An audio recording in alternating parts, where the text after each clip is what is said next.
সাহাবী কাঁদেন আর বলেন, ইয়া রাসূলুল্লাহ, আমার রশির বান আপনি না খুললে আমি কাউকে খুলতে দিব না। আপনি যদি আমার উপরে খুশি মনে আমার রশির বানটা খুলিয়া দেন, আমি মনে করব আল্লাহ আমার উপরে খুশি হয়েছে। রহমতের নবী নিজ হাতে বান খুলে দিলেন। আজও মদিনায় যাও। আমি কয়েকদিন আগে মদিনার নববীতে গেলাম, রিয়াজুল জান্নায়। আমাদের বাংলাদেশিরা ওখানে ডিউটি করে, 10 মিনিটের বেশি টাইম দেয় না, পুলিশ সরায়া দেয়। ওরা বলল, হুজুর আপনি মোহাব্বতে এক কোনায় বয়া ইবাদত করেন, আপনাকে পুলিশ কিছু বলবে না। আমরা বলে দিচ্ছি। পুলিশ আইসা আমার পাশ দিয়ে যায়, আমি বসি এক খুঁটির গোড়ায় বসি, উপরে তাকায় দেখি খুঁটির গোড়ায় নাম লেখা সতুনে উস্তুনে হান্নানা। সুযোগ পেলে ওখানে গিয়ে 2 রাকাত নামাজ। আবার আর একটা খুঁটির উপরে লেখা সতুনে আয়েশা। আম্মা জান আয়েশা বেশি বেশি খুঁটির গোড়ায় বসে বসে আল্লাহর ইবাদত করতেন, ইতিকাফ করতেন। আবার ওই যে সাহাবী কান্না করেছেন তওবার খুঁটি, ওই খুঁটির গোড়ায় এখন উপরে লেখা সতুনে তওবা। ওটা তওবার খুঁটি, এখনো লেখা, আরবিতে লেখা। ওই সাহাবীর তওবা কবুল হয়েছে। ওখানে গিয়া সেজদায় পড়ে কাঁদলাম। কারণ পুলিশেরা মোনাজাতে কান্না ওরা পছন্দ করে না, মনে করে বোধহয় এটা বলে বেদাতি। ওরা মোনাজাত দিয়ে কান্নাটারে ভালোবাসে না। সেজদায় গিয়া মনের মতো কাঁদলাম। ও আমার এলাকার মা বোনেরা, ও আমার যুবক বাবারা, ও আমার বৃদ্ধ বাবাজিরা, এতক্ষণ যে এত কষ্ট করে চিল্লাইয়া বয়ান শুনাইছি, একবারও কিন্তু আমি আপনাদের বলি নাই আমার মতো দাড়ি টুপি লাগায় বুজুর্গ হয়ে হাতে তসবিহ নেন। বরং আমি আমার যুবক বাবাদের বলি, ও আমার কলিজার যুবক বাবারা, আমি একবারও বলি না কওমি মাদ্রাসায় যাও, তাবলিগে না গেলে তুমি জাহান্নামী, পীরের কাছে না গেলে তুমি জাহান্নামী।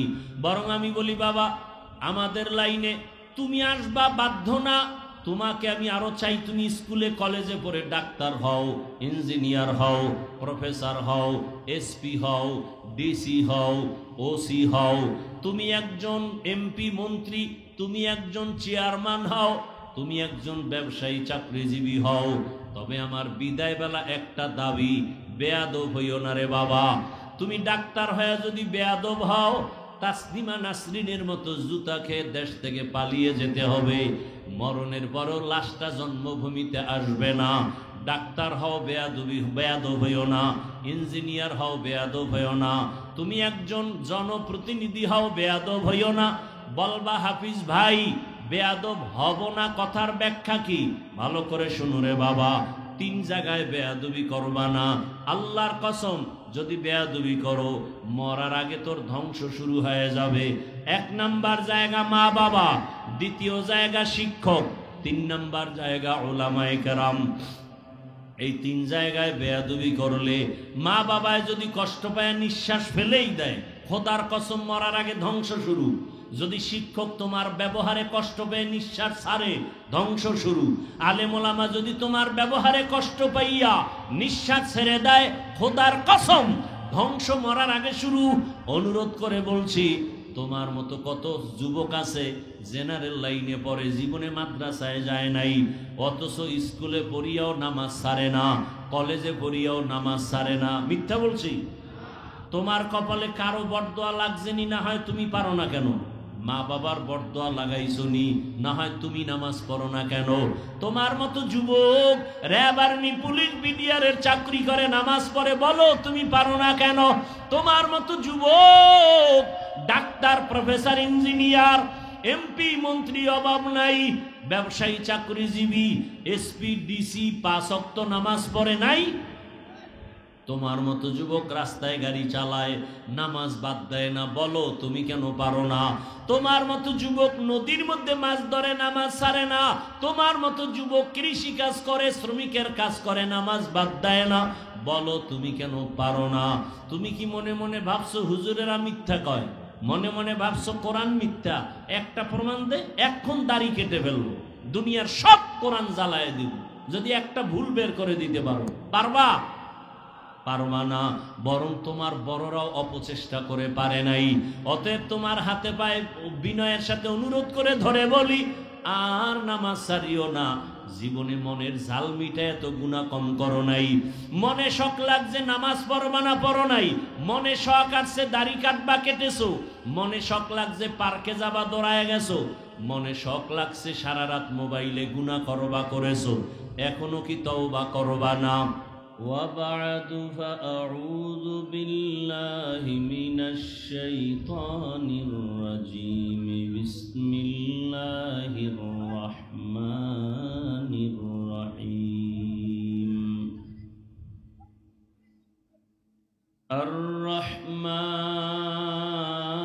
الرحمن علم القرآن خلق الإنسان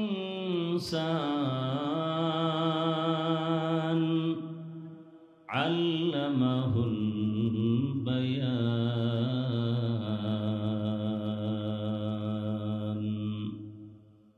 وقال رسول الله صلى الله عليه وآله وسلم: خيركم من تعلم القرآن وعلمه.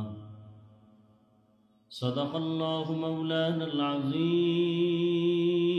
وصدق رسوله النبي الأمي الكريم، ونحن على ذلك من الشاهدين والشاكرين والذاكرين، والحمد لله رب العالمين. سبحانك لا علم لنا إلا ما علمتنا إنك أنت العليم الحكيم. رب اشرح لي صدري ويسر لي أمري واحلل عقدة من لساني يفقه قولي. مومن جو فدا نقش کفے پائے نبی ہو، مومن جو فدا نقش کفے پائے نبی ہو، زیر قدم آج بھی عالم کا خزینہ ہو، زیر قدم آج بھی عالم کا خزینہ. گر سنت نبوی کی کرے پیروی امت، گر سنت نبوی کی کرے پیروی امت، طوفان سے نکل جائے گا پھر اس کا سفینہ، طوفان سے نکل جائے گا پھر اس کا سفینہ.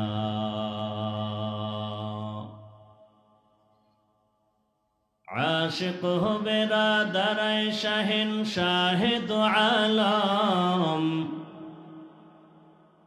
عاشق ہو برادر شہنشاہ دو عالم، مشکوں سے زیادہ مبارک جس کا پسینہ، مشکوں سے زیادہ مبارک جس کا پسینہ. کر دل میں تڑپ ہو میرے آقا کا زیارت، ہو دل میں تڑپ ہو میرے آقا کا زیارت، ایک آن میں آئے نبی دخلا دے مدینہ، ایک آن میں آئے نبی دخلا دے مدینہ. لا الہ الا اللہ، محبت لا الہ الا اللہ.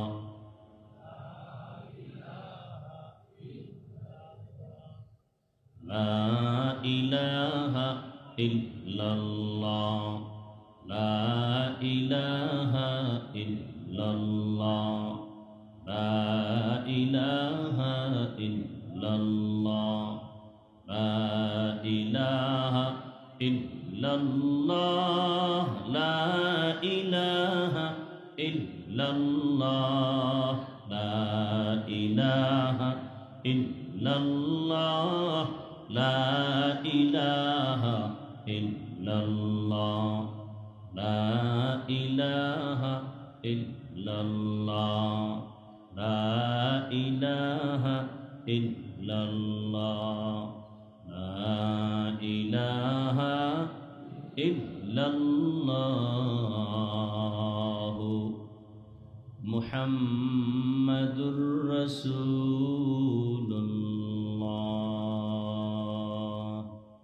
হুসাইনি আজিজুল উলুম কওমি মাদ্রাসায় কর্তৃক আয়োজিত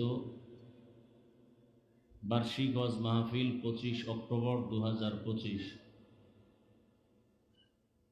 মহতি এ মাহফিলে উপস্থিত মুহতারাম সম্মানিত সভাপতি আলহাজ হযরত মাওলানা সলিমুল্লাহ সাহেব দামাত বারাকাতুহুম, প্রধান অতিথি দেশের হাজারো লাখো আলেমের উস্তাদ উস্তাজুল আসাতিজা পীরে কামেল শেখুল হাদিস, ঢাকার ঐতিহ্যবাহী শায়েখ জাকারিয়া রহমতুল্লাহ আলাইহি ইসলামিক রিসার্চ সেন্টারের স্বনামধন্য মহাপরিচালক হযরতুল আল্লাম মুফতি মিজানুর রহমান সাঈদ দামাত বারাকাতুহুম, অন্যান্য অতিথিবৃন্দ, হযরত উলামায়ে কেরাম, অত্র অঞ্চলের বিভিন্ন স্থান থেকে আগত আল্লাহ পাকের আশিকিন, জাকিরিন, শাকিরিন, মুহিব্বিন, মুরব্বিয়ান এজাম, কলিজার টুকরা আমার সমবয়সী যুবক বন্ধুগণ, স্নেহের ছোট ভাই, পর্দার আড়ালে মা ও বোনেরা, আল্লাহ পাকের দরবারে শুকর যে আল্লাহ আমাদেরকে সুস্থ রেখেছেন, আলহামদুলিল্লাহ। জীবনের এক অমূল্য সম্পদের নাম সুস্থতা। টাকা পয়সা বাড়ি গাড়ি সব আছে, কিন্তু আপনি অসুস্থ, এ জীবনের কোনো দাম নাই। টাকা পয়সা বাড়ি গাড়ি তেমন নাই, কিন্তু আপনি সুস্থ, আপনার মতো সুখী এ জমিনে কেউ নাই।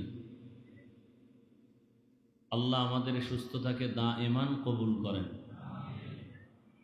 হাজারো লাখো মানুষের ভেতর থেকে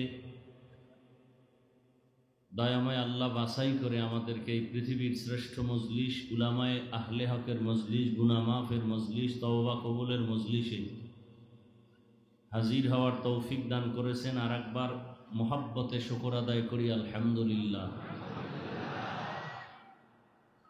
দরুদ ও সালাম সৈয়দুল মুরসালিন, রহমাতুল লিল আলামিন, শফিউল মুজনিবিন, খাতামুন নবিয়্যিন, সৈয়দুস সাকালাইন, ইমামুল মুরসালিন, শফিয়ে আজম, রসুল আকরম, রহমত আলম, নবীল আরব আল আজম, হাবিব কিবরিয়া, আশরফুল আম্বিয়া, সৈয়দুল আম্বিয়া,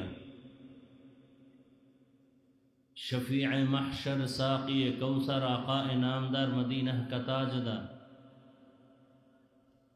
आफ़ताब नबूवत, फ़ख्र मौजूदात, सय्यदुल मखलूक़ात, हज़रत मुहम्मदुर रसूलुल्लाह। সবাই মোহাব্বতে পড়েন, আওয়াজ করে পড়েন। নবীজির নামে দরুদ পড়লে সওয়াব না গুনাহ? দরুদ এমন এক পাওয়ারি আমল, মানবেন কিনা জানি না, মনে চায় বলতে, মানলে বলবো। মানবেন? দুনিয়াতে আপনি যেখানে যাবেন সেখানে সম্মান পরকালে তো আছেই। কমপক্ষে প্রতিদিন 300 বার দরুদের আমল করতে যদি পারেন লাগাতার, দুনিয়াতে আপনি কত উঁচু মর্যাদা চান, আল্লাহ কুদরতের দ্বারা দিবেন। কতবার? প্রতিদিন 300 বার দরুদের আমল। 2 শর্তে দরুদ পড়তে হবে। 1 নাম্বার শর্ত হলো খুব মোহাব্বত আজমতে নির্জনে বসে পড়তে হবে। দ্বিতীয় শর্ত হলো পবিত্র অবস্থায় পড়তে হবে। একটা তসবিহ হাতে নিয়ে এই দরুদের আমল করবেন নির্জন সময়। কখন? ফজরের নামাজের পরে অথবা ঘুমের আগে। একটা তসবিহ হাতে নিয়ে এই দরুদের আমল করবেন। সময় থাকলে নামাজের দরুদ, যেটা আমরা নামাজে পড়ি, সময় যদি কম থাকে তো এই ছোট অংশের দরুদ যেটা পড়লাম, সাল্লাল্লাহু আলাইহি ওয়া আলিহি ওয়াসাল্লাম।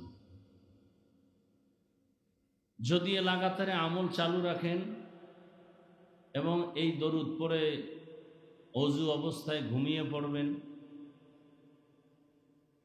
কিবলার দিকে চেহারাটা ঘুরাইয়া, ইনশাআল্লাহ দরুদের বরকতে রসুলের সাথে ঘুমের মধ্যে মোলাকাত হয়ে যাবে। তো ইনশাআল্লাহ আমরা দরুদের আমল করার জন্য রেডি আছি তো? প্রতিদিন কতবার? আল্লাহ আমাদেরকে বেশি বেশি বেশি বেশি দরুদের আমল করার তৌফিক দান করেন। সর্বোপরি শুকর যাদের অক্লান্ত পরিশ্রমের মাধ্যমে আজ এই সুন্দর আয়োজন, সময়, পরামর্শ, অর্থ দিয়ে দোয়া করে উপস্থিত হয়ে মাইক, লাইট, প্যান্ডেলের ব্যবস্থাপনার মাধ্যমে সহযোগিতা যারা করেছেন, এলাকার যুবক, বৃদ্ধ, ব্যবসায়ী, শ্রমিক, চাকুরিজীবী, বিভিন্ন শ্রেণী পেশার মানুষ, এলাকার জনগণের প্রতিনিধিত্বের স্বপ্নে যারা আছেন, উলামায়ে হযরত, আইম্মায়ে মাসাজিদ, মাদ্রাসা কর্তৃপক্ষ, প্রত্যেককেই আল্লাহ পাকে খেদমতের বরকতে দুনিয়াতে শান্তি, পরকালে চিরমুক্তির ব্যবস্থা করে দিন। উলামায়ে হযরত আলোচনা রেখেছেন, আপনারা ধৈর্যের সাথে শুনছেন। উলামায়ে কেরামদের কথাগুলো সহি তরিকায় আমাদেরকে আমল করার তৌফিক দান করেন। উলামায়ে কেরামের ইজ্জতকে আল্লাহ বেশি বেশি বাড়ায় দেন। অন্যের জন্য দোয়া করলে নিজের জন্য আগে কবুল হয়। উলামায়ে কেরামের ইজ্জত বাড়লে আপনাদের ইজ্জত কিছুটা কমতে পারে, এই ভয়ে বলেন নাই না? উলামায়ে কেরামের ইজ্জত কমলে উম্মতেরও ইজ্জত কমে। উলামায়ে কেরামের ইজ্জত সম্মান বেড়ে গেলে উম্মতেরও ইজ্জত বেড়ে যায়। কি বরযাত্রীর মধ্যে মূলকে জামাই, জামাইয়ের সম্মান বাড়লে সাথীদেরও সম্মান বেড়ে যাবে। জমিনের মধ্যে বরযাত্রী বা মূল উলামায়ে হযরত। কিয়ামত পর্যন্ত আর কোনোদিন আমাদের রসুল আমাদেরকে দাওয়াত দিতে আসবেন না? আপনাদের এটা কোন থানা? বেলকুচিতে নবীজি রবিউল আউয়ালে আসছিলেন, আপনারা টের পান নাই। আসছিলেন না কি? আপনাদের ইমান ধারণা কি নবীজি আসছিলেন বেলকুচিতে? কথা বলেন না। অনেক জায়গায় দেখি চেয়ার রাখে স্টেজে খালি, কি বিষয়? কারণ রসুল এসে বসবেন। রসুল এখানে এসে যদি বসে আর আমি চেয়ারে বসে থাকবো, এর থেকে পৃথিবীর নিকৃষ্ট বেঈমান আর বেয়াদব কে হতে পারে?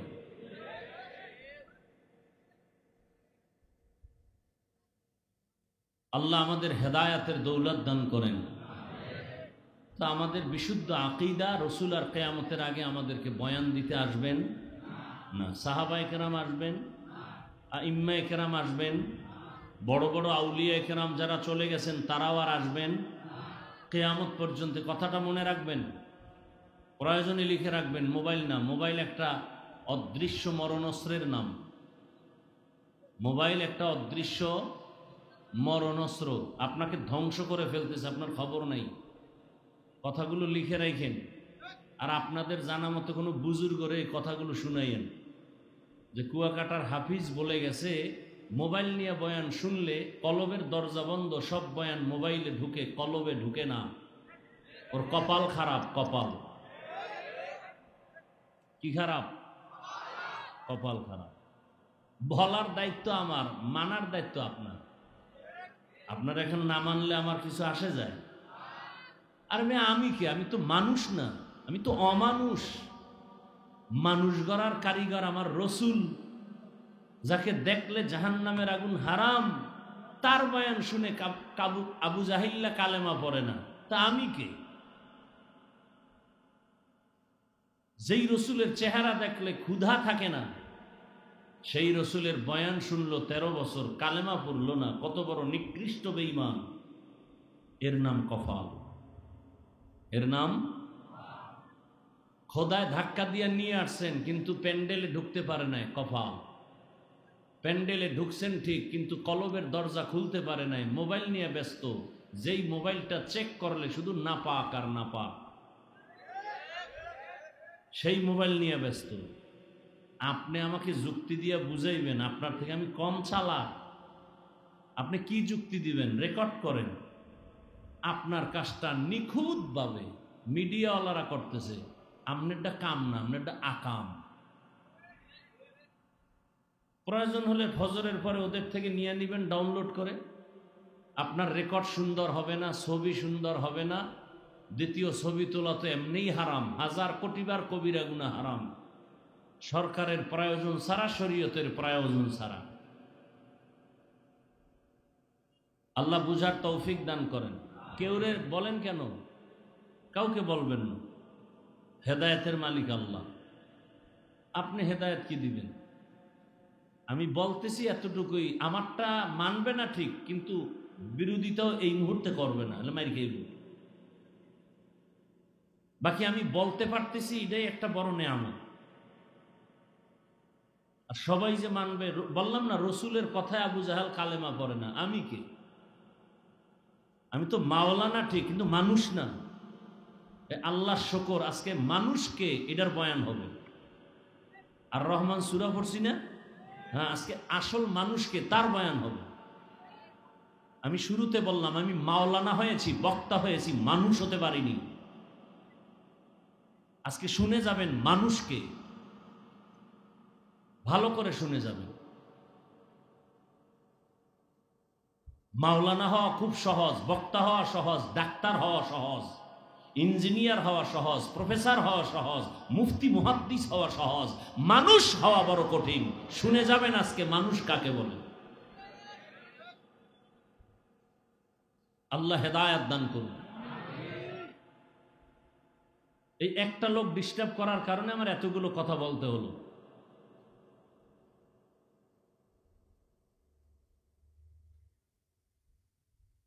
এতগুলো মানুষ নিয়ে আব্বা আম্মার জন্য দোয়া করতে পারছেন কোনোদিন? এই জন্য বললাম এখানে বসতে কপাল লাগে, দোয়া করে যেতেও কপাল লাগে। সবার কপালে এতগুলো মানুষ নিয়ে মা বাবার জন্য দোয়া হয় না। আল্লাহ যাকে কবুল করেন সে এই কপালওয়ালা হয়। দেখবেন অনেকে বয়ান শুনতেছে শুনতেছে ফট করে উঠে চলে যাবে, কারণ দোয়া করতে কপাল লাগবে তো, ফট করে উঠে চলে যাবে। আল্লাহ হেদায়াত দান করুন। আল্লাহ আমাকে হেদায়াত দান করেন। আমার হেদায়াতের দরকার অনেক।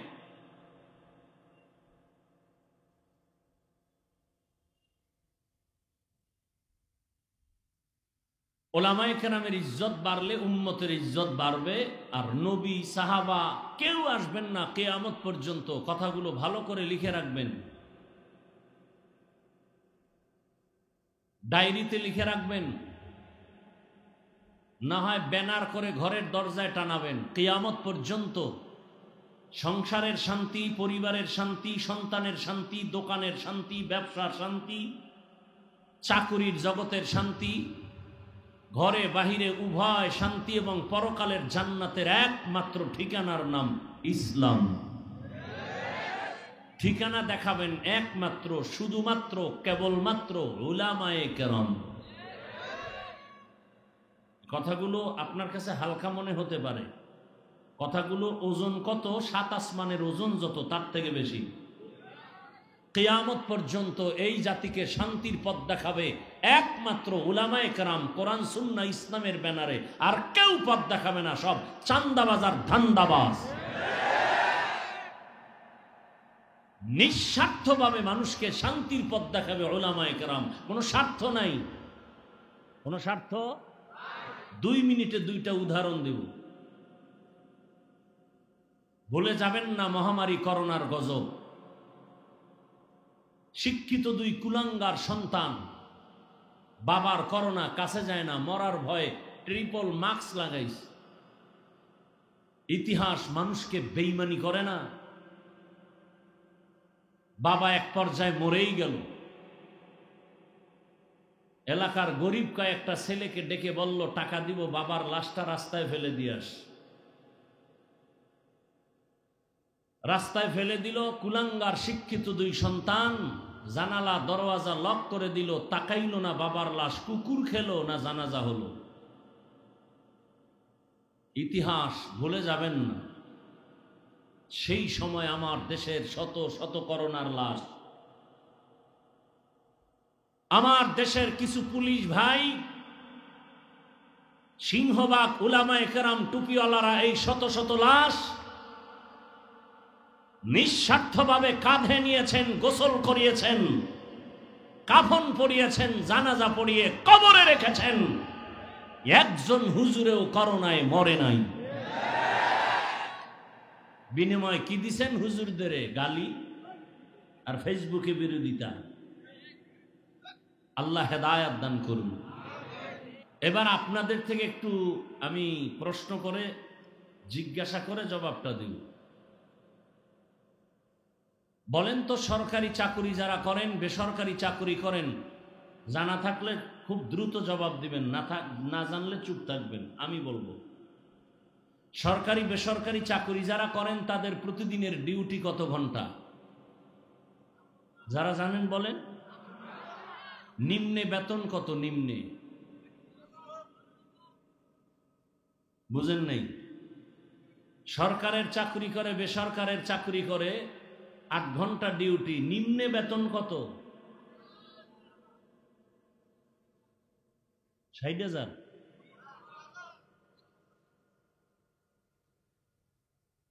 10,000, 20,000, 15,000, স্কেল আছে তাদের। এত কম কেন? বলে টেবিলের নিচে বহু মুক্তার দানা পাওয়া যায়, এগুলো ধরতে পারলে রাতারাতি আঙ্গুল ফুলে কলা গাছ, আবার জাগাত ফকিন্নির বাচ্চার মতো রাস্তায় হাঁটে। কারণ যেই গাছ দ্রুত বড় হয় সেই গাছ দ্রুত নষ্ট, ভেঙে যায়। যে গাছটা আস্তে আস্তে বড় হয় এটার শিকড় মজবুত হয়, কেউ ভাঙতে পারে না। মানুষ ধনী হওয়ার মজবুত পন্থা হালাল উপার্জন। হারাম দিয়া তুফানের মতো আসবে, তুফানের মতো ফকিন্নি হয়ে যাবে। তাহলে সরকারি বেসরকারি ডিউটি 8 ঘন্টা, নিম্নে বেতন 15-20 হাজার। বলুন তো, আপনাদের এই অত্র অঞ্চলে যত মসজিদ আছে, মসজিদের আলেম, ইমাম, খতিবদের ডিউটি কত ঘন্টা? বলেন। নামাজ না পড়লে জানবে কসু, না মসজিদই যায় না তো কেমনে কইব কয় ঘন্টা? যারা জানেন তারা বলেন। 24 ঘন্টা। বেতন দেন কত?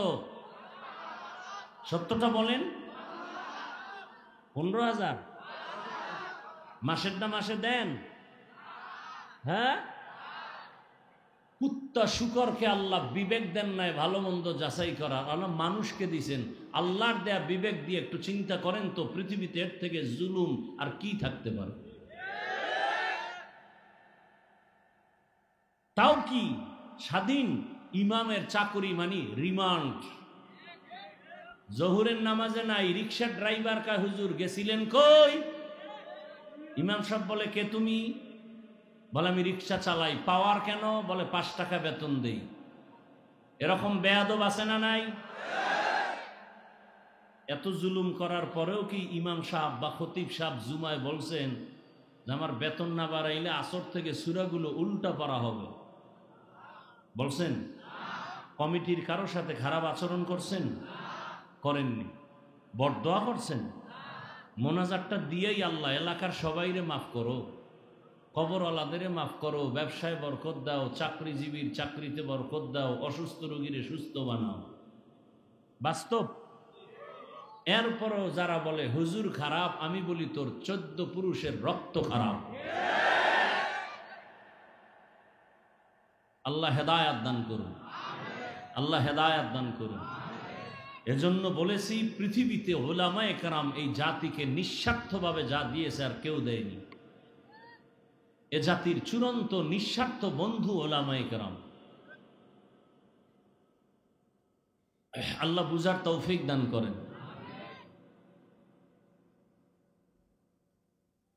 সেই ওলামায়ে কেরামের জন্য দোয়া করেছি, পাশাপাশি বড়দোয়ার মতো হলেও সেটাও দোয়া। আল্লাহ ওলামায়ে কেরামের ইজ্জত তো বাড়াবেনই, যারা ইজ্জত কমানোর চক্রান্ত করে ফেসবুকে লেখার দ্বারা, মিডিয়ায় বলার দ্বারা মানুষের সামনে ঘৃণা জমানোর চক্রান্ত করে, আল্লাহ ওদের হেদায়াত দান করেন, আল্লাহ তাদের হেদায়াত দান করেন, আল্লাহ তাদের হেদায়াত দান করেন। আল্লাহর ইলমে যদি ওদের হেদায়াত না থাকে, খুব দ্রুত গতিতে ওদেরকে ধ্বংস করে দেন। আমি আপনাদের দোয়া নিতে আসছি। বলবেন এতক্ষণ আলেমগো এত আসমান বরাবর দোয়া করলেন, এবার আমগো দোয়া দিয়ে আপনাদের কি হবে? আপনাদের দোয়া আমাদের অনেক বড় দামি এক সম্পদ। গভীর মোহাব্বত আর ভালোবাসার থেকে আপনাদের ভালোবাসা আমার প্রতি বিন্দু দুর্বল হতে পারে, আপনাদের প্রতি আমার ভালোবাসার কোনো দুর্বলতা নাই। আমি আল্লাহকে সাক্ষী রেখে বলছি, আমি ওই ভালোবাসার অন্তর নিয়ে বসছি। যদি বলেন নিচে নেমে পাও ধরলে আপনি আর নামাজ ছাড়বেন না, আমি নিচে নেমে আসবো আপনার পাও ধরার জন্য। কারণ আমি এতটুকু অন্তরকে জায়গা দিয়েছি যে এই লোকগুলো মার্কাজের মসজিদে তাবলিগওয়ালারা ডাকলে অহরহ দৌড়াবে না, পীর সাহেবরা ডাকলে সবাই যাবে না। কিন্তু এই ময়দানটা বড় কঠিন, টাকা নিয়েও এত মানুষ জমা করতে পারবে না। কেউ টাকাওয়ালারাও যদি এত লোক এক জায়গায় আনতে চান, এত লোক আসবে? আর আসলেও কি জান্নাতি মানুষ আসবে? সব গাঞ্জাখোর আসবে। তাও আবার তাদেরকে আনতে হলে ফ্রি গাড়ি দিতে হবে। বাস্তবটা স্বীকার করেন, আপনি মানেন আর না মানেন, সত্যটা স্বীকার করেন। গাড়ি দেওয়া লাগবে না, ফ্রি। আপনাদের ফ্রি গাড়ি দেওয়া হয়েছে। আচ্ছা, আসার পরে আবার ভিআইপি বসার জায়গা, chair, non VIP, VIP, third class, first class, second class, এখানে কোনো ভেদাভেদ আছে? কে ধনী, কে গরিব, কে আলেম, কে মূর্খ, সব একাকার। এরপরে আবার দিতে হতো তাদের নাস্তা। দিছে কোনো নাস্তা? ওখানে নাস্তা না দিলে এতক্ষণ চেয়ার উঠতো বাতাসে। কি? আচ্ছা, চেয়ার উড়ে বাতাসে বিষয় কি? প্যাকেট পায় নেই। এরা সব নিজেগো লোক না, যে কোনো দলের হোক, নিজেদের না। কত বড় কুলাঙ্গার, আবার ভিডিও করে মানুষকে জানায় দেয়। এরে আবার দলে কেন রাখে তাও বুঝি না। নিজেদের মধ্যে একটু তর্ক বিতর্ক হতে পারে না? যে এটা ভিডিও আকারে কইরা আবার মানুষের ছড়ায়, বদনাম ছড়ায়, সে কি ওই দলের আপন? বলেন, এই দল করেন আপনারা। সামান্য কিছু হলেই এটাকে ভিডিও করে ছেড়ে দিতে হবে। যাই হোক, এরপরে এতগুলো মানুষকে আবার নিয়ন্ত্রণে এইভাবে পিপিলিকার কোনো আওয়াজ নাই, চুপ। এত চুপচাপ থাকার জন্য কতগুলো পুলিশ, র্যাব, আর্মি লাগতো। কি নিরাপত্তার, নিশ্ছিদ্র নিরাপত্তার শামিয়ানা লাগতো, ছাউনি লাগতো, ছায়া লাগতো। এরপরেও যদি আরো ভয় পাইতো তাহলে কুত্তা এনে হাজির করত। কারণ মানুষ বেঈমানি করতে পারে, কুত্তায় বেঈমানি করে না। বডিগার্ড বডির উপরে গুলি মারে, কুত্তায় মারবে? কুকুর এমন একটা প্রাণী, না খেয়ে মালিকের লাথি খেয়ে সারা রাত বাড়ি পাহারা দেয়। আর মানুষ মালিকের ডা খাইয়া মালিকরে জবাই দেয়। কিতনা বড় নিমক হারাম। আল্লাহ হেদায়াত দান করুন। আর এখানে কোনো গাড়ি নাই, বরং টাকা কিছু দান করছেন না? খাওয়ানোর চিন্তা নাই, ঘুমের চিন্তা নাই, ঘড়ির দিকে তাকায় না কখন বাসায় যাবে। পেটের ক্ষুধাও কিন্তু টের পায় না। বসার বিছানাও ভালো না। এরপরে কতক্ষণ থাকবে এর কোনো সীমানা নাই। মনটা এমন ভাবে নিয়ত করে বসছে যে যদি 2-4 ঘন্টা হয়ে যায় টেনশন নেই। নিয়ন্ত্রণের জন্য কোনো পুলিশ, র্যাব, আর্মি, কুত্তা, কিচ্ছু নেই। বিবেক, বারবার বলছি, বিবেককে একটু জিজ্ঞাসা করেন এটা কিভাবে সম্ভব। আল্লাহ বিবেক দিছে, একটু চিন্তা করেন তো আমার কথাগুলো কি মনে করেন ফাও? একটু চিন্তা করেন তো এটা কিভাবে সম্ভব। যে যেখানে দাঁড়ানো আছে চুপ। হাফিজুর রহমান কেউ টাকা দিবে? হ্যাঁ, দিবে না। খাওন দিবে? কিচ্ছু না, নগদ কিছুই পাবেন না। সব মানুষ নীরব। এই মুহূর্তে বাসার থেকে কেউ টেলিফোন করলেও তো মাথা গরম। কি রিসিভ করবে না, কেটে দিবে, আবার কেটে দিবে। 3 বারের পরে রিসিভ করে বলবে তোর খবর আছে, আজ রেডি থাক, তুই জানোস না আজে আইসি। কি একটু বিবেককে জিজ্ঞাসা করেন তো, হেদায়েতের জন্য তো আমেরিকা যাওয়া লাগবে না। শুধু এতটুকু চিন্তা করেন তো এটা কিভাবে সম্ভব। ইসলাম মানলে এটা সম্ভব। ইসলাম একমাত্র শান্তির ঠিকানা। ইসলাম ছাড়া এ কিয়ামত পর্যন্ত জমিনে কেউ শান্তি দিতে পারবে না, পারবে না, পারবে না। সম্ভব? কোনোদিন সম্ভব না। ইসলাম কি বলে? বলে একজনের সাথে দেখা হয়েছে, শুরুতে সালাম, সেও আবার আপনাকে সালামের জবাব দিবে ওয়ালাইকুম আসসালাম। 2 দিক থেকে সালাম মানে কি? দুদিক থেকে শান্তির দোয়া চলতেছে, অশান্তি আসবে কিভাবে? ইসলাম বলে ও বড়রা ছোটকে স্নেহর নজরে দেখো, বড়দেরকে ছোটরা সম্মানের নজরে দেখো। ছোটরা যাকে সম্মানের নজরে দেখবে ওই বড়দের সাথে কোনোদিন ছোটরা বেয়াদবি করবে না। ইসলাম বলে কর্মচারী কাজ করে, ঘাম ঝরার আগে বেতন দাও। ইসলাম বলে বোনের ইজ্জত রক্ষা করো, মায়ের ইজ্জত রক্ষা করো। মানুষের উপরে জুলুম করা যাবে না, গরিবের ক্ষতি করা যাবে না, জবান দিয়ে আঘাতমূলক কথা বলা যাবে না, হাতের দ্বারা আঘাত করা যাবে না। ইসলাম বলে তুমি একা পেট পুরে খাইও না, তোমার ভাইয়ের খবর নাও, মায়ের খবর নাও, বাবার খবর নাও, পরিবারের খবর নাও, প্রতিবেশীর খবর নাও। ধনীরা তোমার 100 টাকার থেকে 2.5 টাকা গরিবের দিয়ে দাও যাকাত। একান্ত যদি তুমি যাকাত নাও দাও, ফাঁকে ফাঁকে গরিবের সহযোগিতা করো, তোমার রিজিক বেড়ে যাবে। জবান দিয়া কোনোদিন গালি দিবা না, গালি দেওয়া হারাম। কারোর সাথে মিথ্যা প্রতারণার ছলে কিছু বলবা না, মিথ্যা বলা হারাম। কারো দোষ পেছনে বলে তার সম্মান নষ্ট করবা না, গীবত করা হারাম। ইসলাম যেখানে যেখানে আছে সেখানে শান্তি আছে, যেখানে ইসলাম নাই সেখানে শান্তি নাই। এজন্যই বললাম কিয়ামত পর্যন্ত জমিনে যতদিন নবীর আদর্শ বাস্তবায়ন হবে না ততদিন পর্যন্ত জমিনে শান্তি কেউ দেখবে না। দেখেন না, আপন এখন তার কাউরে মারতে শত্রু লাগে না, দলের মধ্য থেকে এই শত্রু রেডি। এখন ইদানিং মরণের খবর কেমনে শুনি, যার আপন যে বেশি সে তারে মেরে ফেলে। আপন বন্ধু যারে দেখলে ভালো লাগে, না দেখলে খারাপ লাগে, সেই কিন্তু এক সময় বন্ধুর ভেষে দুশ্মনী করে মেরে ফেলে। দুষ্ট লোকের মিষ্টি কথা ঘনিয়ে বসে কাছে, কথা দিয়া কথা নেয়, প্রাণে মারে শেষে। ইসলাম শান্তি, আমার ইসলাম না, ইসলাম তো একটাই, রসুলের ইসলাম। শোনার মানুষ নাই, বলার মানুষ নাই, বিরোধিতা করার মানুষের অভাব নেই।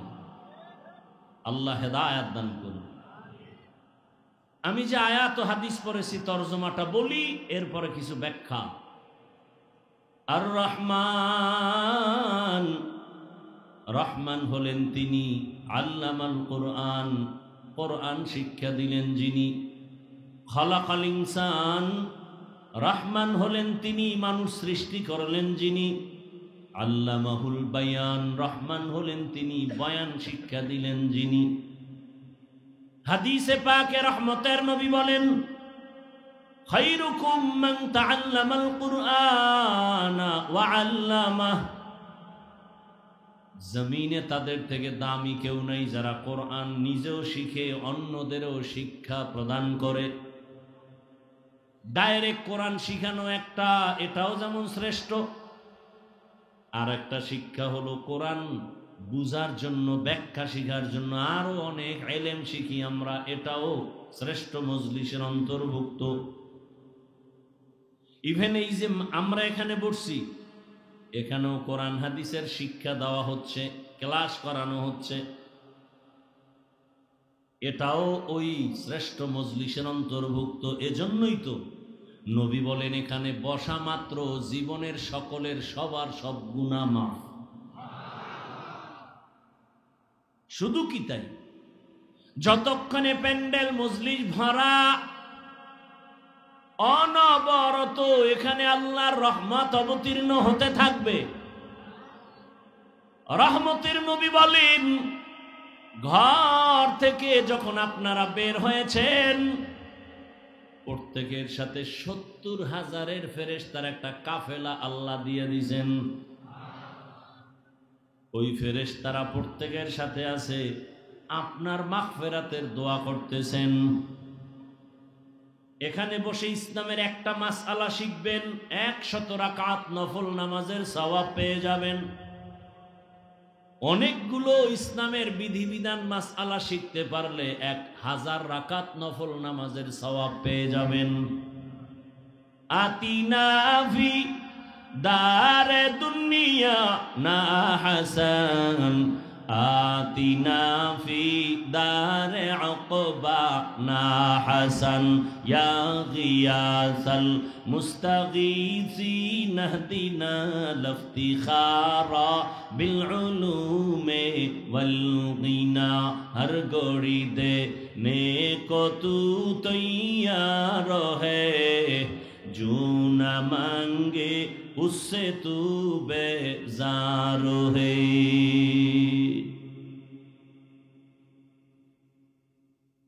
কথা বলার মতো সুযোগ দিবেন, ধৈর্য হবে তো, না দোয়ার আগে ভাগবেন? শুরুতেই কিন্তু কপালের বয়ান করেছি। কপাল 13টা বছর রহমতের নবীকে দেখলো, কাছে বসে খানা খাইলো, বয়ান শুনলো, কালেমা পড়ে নাই। এত বড় নিকৃষ্ট কপালওয়ালা বেঈমানের নাম কি জানেননি? জানেন না? গরবা সুরত আদমি ইনসাবুদে আহমদবু জাহলো হামেক সাবুদে আদমিরা আদমিয়ত লাজিমাস আউদেরাগর বুনা বাসদহি জামাস। আর তো বাসায় যে ঘুমাবেন সেই টেনশন তো নাই, কারণ এ জাতি রাতে ঘুমায় না। এ জাতি মাওলার কাছে নাজাত পাওয়ার জন্য অন্তত রাতটাকে মোবাইলের হক আদায়ে ব্যয় করে। মাওলার কাছে একটা বলতে হইব না কিছু, মায়ের হক আদায় করছো নি, না বাবারটা, না বোনেরটা, না স্ত্রীরটা, না কি করছো? আল্লাহ একটা হক আদায় করছে। সারা রাত মোবাইলে জেনা করে করে হক আদায় করছি। চোখের জেনা, অন্তরের জেনা, জবানের জেনা, কানের জেনা। বুঝেননি বাংলা? সারা রাত ঘরের দরওয়াজা জানালা বন্ধ করে বাবা মোবাইল চালায়, মা মোবাইল চালায়, ভাই মোবাইল চালায়, বোন আর এক রুমে মোবাইল চালায়। জেনা জেনা চলে সারা রাত। চোখের জেনা, কানের জেনা, অন্তরের জেনা, জবানের জেনা। উচিত ছিল ঘুম থেকে উঠে দেখবে চেহারা বানর হয়ে গেছে, শুকর হয়ে গেছে, যেমন অন্য নবীদের উম্মতের হইতো। তোমার এত আকামের পরেও চেহারা কেন পাল্টায় না? রহমতের নবীর উম্মত হওয়ার কারণে। ইমামুল আউয়ালিন আল আখিরিন বহরে সদকা রহমাতাল লিল আলামিন। 13 বছর বয়ান শুনছে, কালেমা পড়ে না, এর নাম কফাল। অন্যদিকে 27 বছরের যুবক তরবারি নিয়ে দৌড়ায়, নবীকে জবাই করবে। কয় বছর? 27 বছরের যুবক নবীকে জবাই করার জন্য তরবারি নিয়ে দৌড়ায়। রহমতের নবীর সামনে যাইয়া রহমতের নবীকে এক নজর দেখা মাত্র তরবারি ফেলে বলেন, নবীজি দয়া করে বেয়াদবি মাফ করে কালেমা পড়ায়া দেন। এমন সান কফালার নাম জানেননি? বলেন, এর নাম কফাল। 13 বছর নবীকে দেখেছে, কালেমা কপালে আসে নাই, কপাল। আর নবীকে জবাই করতে গিয়া ইতিহাসের পৃষ্ঠায় নাম লেখা হলো জান্নাতের দ্বিতীয় সাহাবী। কেমন সেই ওমর? 1500 বছর পরে সেই ওমরের নাম শুনলে কেমন যেন ভয় ভয়।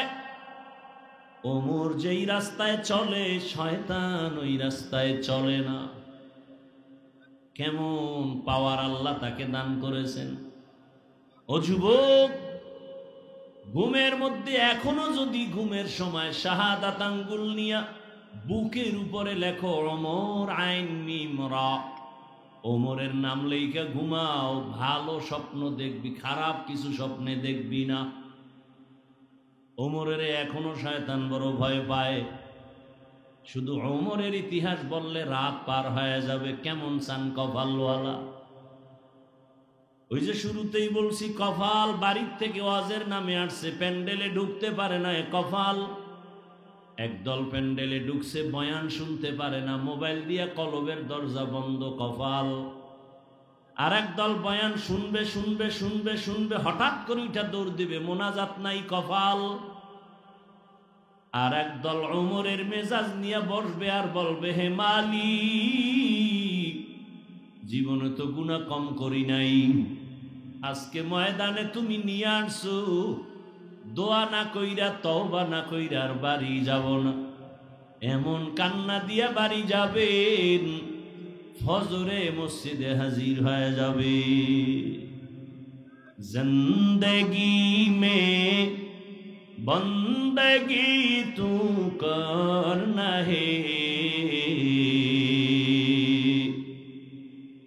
जिंदगी में बंदगी तू करना है, जिंदगी बे बंदगी शर्मिंदा है, जिंदगी बे बंदगी शर्मिंदा है। दुनिया में हो दुनिया का तलबगार ना हो, बाजार से गुजर हो खरीदार ना हो। ये दुनिया एक मिसले कागज फूल है, ये दुनिया एक मिसले कागज फूल है, जिंदगी में बंदगी तू करना है,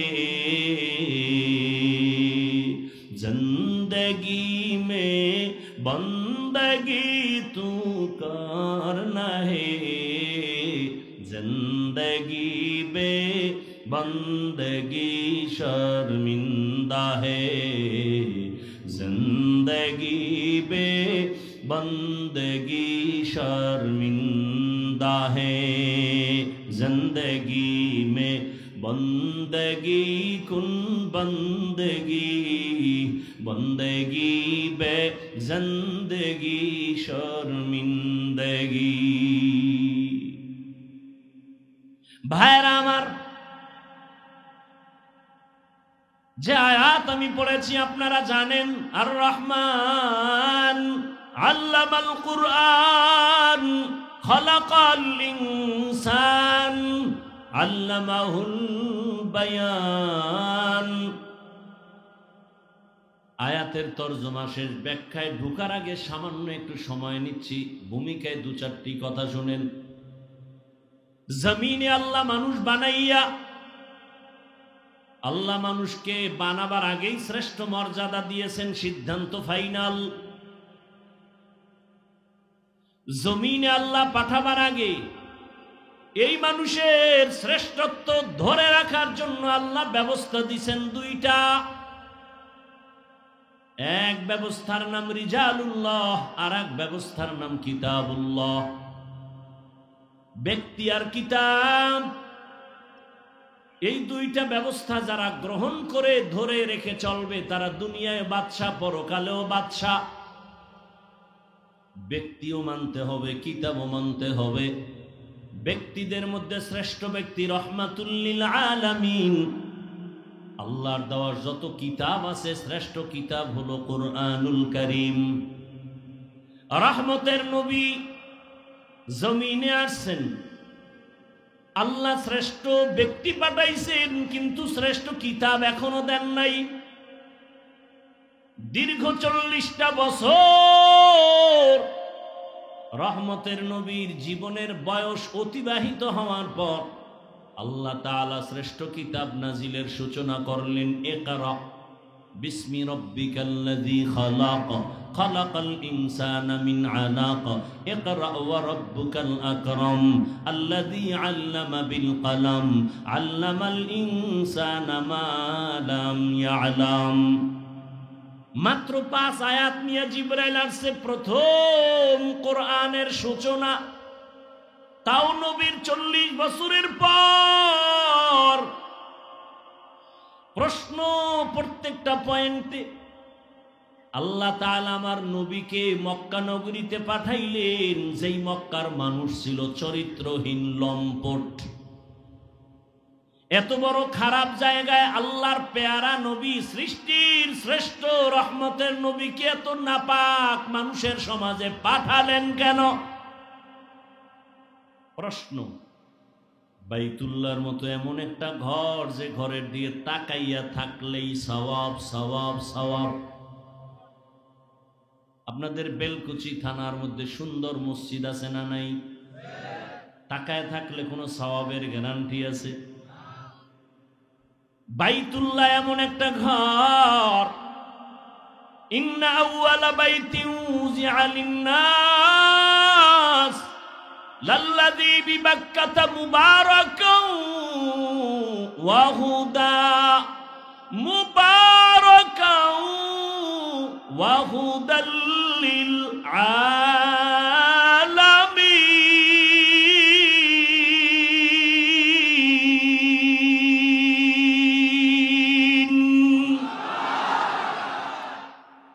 জমিন আল্লাহ বানায় প্রথম একটা ঘর বানাইলেন বাইতুল্লাহ। জমিনে কিচ্ছু নাই, কোনো প্রাণী নাই, জমিন আল্লাহ বানায় প্রথম বানালেন ঘর। নাম কি? আরো জোরে বলেন। ইবাদতের ঘর, হেদায়েতের ঘর, বসবাসের ঘর না ইবাদতের ঘর বানাইছেন মানুষের জন্য। কার জন্য? মানুষের জন্য ঘরটা বানায় দিছেন ইবাদতের ঘর। মানুষ আইসা দুনিয়ায় থাকবে, বসবাসের ঘর না বানাইয়া ইবাদতের ঘর আগে বানাইলেন কেন? শুধু কেন কেন বলছি, জবাব হবে না। এত দামি ঘর, মানুষের জন্য ইবাদতের ঘর বানাইলেন, হেদায়েতের ঘর, বসবাসের ঘর কেন বানান নাই? কেন বানাইলেন না? আর এত সুন্দর ঘর, যারে দেখলে সওয়াব, সেই ঘরের পাশের মানুষ কেন তো চরিত্রহীন, লম্পট হলো কেন? আর সেই সমাজে সৃষ্টির শ্রেষ্ঠ মহানবীরে পাঠাইলেন কেন? সেই নবীকে হেদায়েতের জন্য দিলেন কুরআন। শাহরু রমাদানাল্লাযী উনজিলা ফীহিল কুরআন হুদাল লিন-নাস ওয়া বায়্যিনাতিম মিনাল হুদা ওয়াল ফুরকান। মানুষের হেদায়েতের জন্য কোরআন দিলেন 40 বছর পরে। কেন বুঝেননি কথা? কয় বছর পর? নবী কি অবুঝ? 40 বছর পর্যন্ত অবুঝ? তো পরে দিলেন কেন? দিলেন মক্কার মতো জায়গায় না দিয়া হেরা পাহাড়ে ঢুকাইয়া দিলেন কেন? কেন বুঝেননি? কেন ভালো করে বুঝেন। আবার হেরা পাহাড়ের মধ্যে আমার রাসূল বাইতুল্লাহর দাম বেশি নাকি হেরা পাহাড়ের দাম বেশি? হেরা পাহাড়ের। 40টা বছর বেশিরভাগ সময় নবী বাইতুল্লাহ থেকে দূরে গিয়া হেরা পাহাড়ের গুহায় সময় কাটাচ্ছেন। যেই বাইতুল্লাহ পৃথিবীর প্রথম ঘর, হেদায়াতের ঘর, যেই বাইতুল্লাহ দেখলে সওয়াব, সেই বাইতুল্লাহ ছাড়িয়া নবী হেরা পাহাড়ে সময় কাটালেন কেন? সেই হেরা পাহাড়ের মধ্যে আমার আল্লাহ জিবরাইলের পাঠাইলেন, নবীরে কোরআন দিবেন। আল্লাহ কয়, নবী আপনি জিহ্বা নাড়ায় কষ্ট করবেন না। লা তুহাররিক বিহি লিসানাকা লিতাজালা বিহি ইন্না আলাইনা জামআহু ওয়া কুরআনাহ। আমি কোরআন আপনার সিনায় জমা করে দিব, আপনার কষ্ট করা লাগবে না। সেই নবীকে জিব্রাইলের দিয়া সিনার সাথে সিনা লাগায়া জোরে জোরে চাপ দিয়া নবীর জ্বর উঠাইলেন কেন? কয় চাপ? শুনেন নাই কোনোদিন? কয় চাপ? 3 চাপ। এমন জোরে শেষ চাপ, নবীর জ্বর। বুখারী শরীফের বারাত, নবী বলেন আমার উপরে মরণের কষ্ট শুরু। চাপ দিবেন কেন? চাপ দিবেন কেন? আল্লাহ নিজে কয় আমি সিনায় জমা করে দিব। চাপ দিবেন কেন? দিছেন 3 বার দিছেন কেন? দিছেন জোরে দিলেন কেন? নবীরে অসুস্থ বানাইলেন কেন? কারণ আছে না নাই? ইলমেরা এজাজ করদন বেহিসাব, খলকেরা দাদন জওয়াবে বাসওয়াব, হক না দারদ দোস্তে খলকা জারেরা, নিস্তে ই খসলত একে দিনদারেরা। কেন কেন মনে রাখবেন, হুজুরদের থেকে জবাব শুনে নেবেন। এই কেনর জবাব দিতে আমার 3.5 ঘন্টা লাগছে কুয়াকাটা আমার বাড়ির এক বয়ানে। খালি কেন কেন কেন, এরপরে জবাব শুরু। ভাইরা আমার, আল্লাহ নবীকে কোরআন দিলেন 40 বছরের পর। নবী বসে নাই, দাওয়াত শুরু হয়ে গেল। এতদিন নামাজের কথা নাই, রোজার কথা নাই, তেলাওয়াত নাই, যাকাতের কথা নাই, কোরআন আসছে, দাওয়াত শুরু। নবী ঘুরেন আর বলেন, কুলু লা ইলাহা ইল্লাল্লাহ তুফলিহুন, মান ক্বালা লা ইলাহা ইল্লাল্লাহ দাখালাল জান্নাহ। এক আল্লাহর ইবাদত করো। কয় আল্লাহ? এক আল্লাহর ইবাদত করো। ইয়া আইয়ুহান নাস উবুদু রাব্বাকুমুল্লাযী খালাকাকুম ওয়াল্লাযীনা মিন ক্বাবলিকুম লাআল্লাকুম তাত্তাকুন।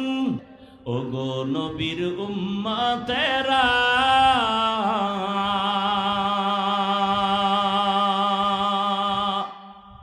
হয়ে আজি দিশাহারা, কোরআন হাদিসের চলো যখন যাহা চায় মনে, বিনে কে তরবে পুলসিরাত মিজানে, নবী বিনে কে তরবে পুলসিরাত মিজানে। উম্মতের কান্ডারি নবী,